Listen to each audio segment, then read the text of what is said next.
we've always joked, if you're not burning down a house every now and then, you're not that busy. We've said that. Like, a client of mine just had a house burned down last week. House was 6 years. We've been working on this house for 6 years, 2 weeks from move-in.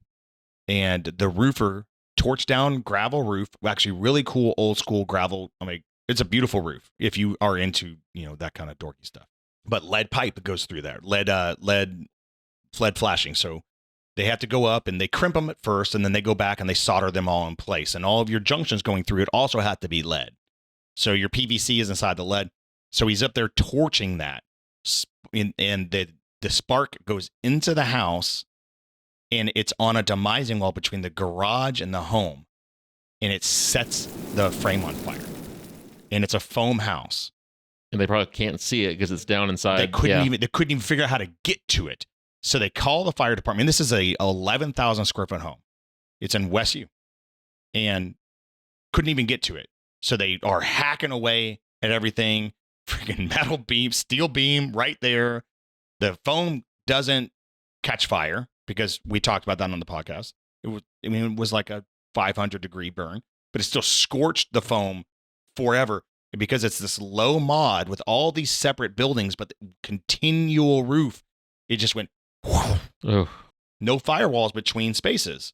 So I have smoke damage 7,000 feet away in the ceiling structure. The builder it's one of my best architects, a really, really good builder. Deitzer? No, not Deitzer's. That's DVD. And so now I'm going over there tomorrow morning. If you're free, you want to go for a walk. You want to bring the cameras. So to see, because now the homeowner just hired us to be a owner's rep for them on this repair.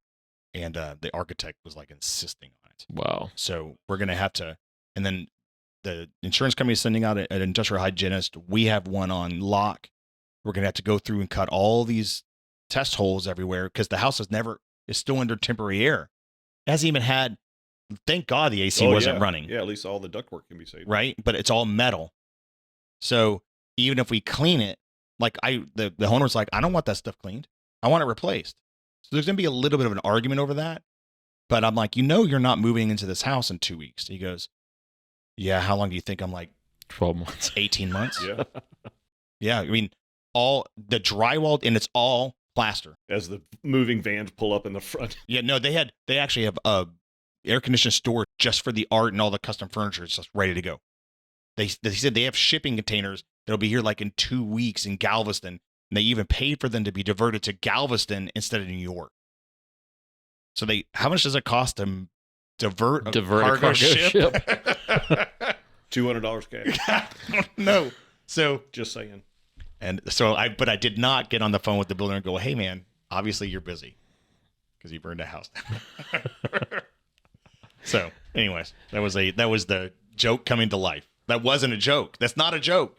All right. We're going to use that whole thing that he's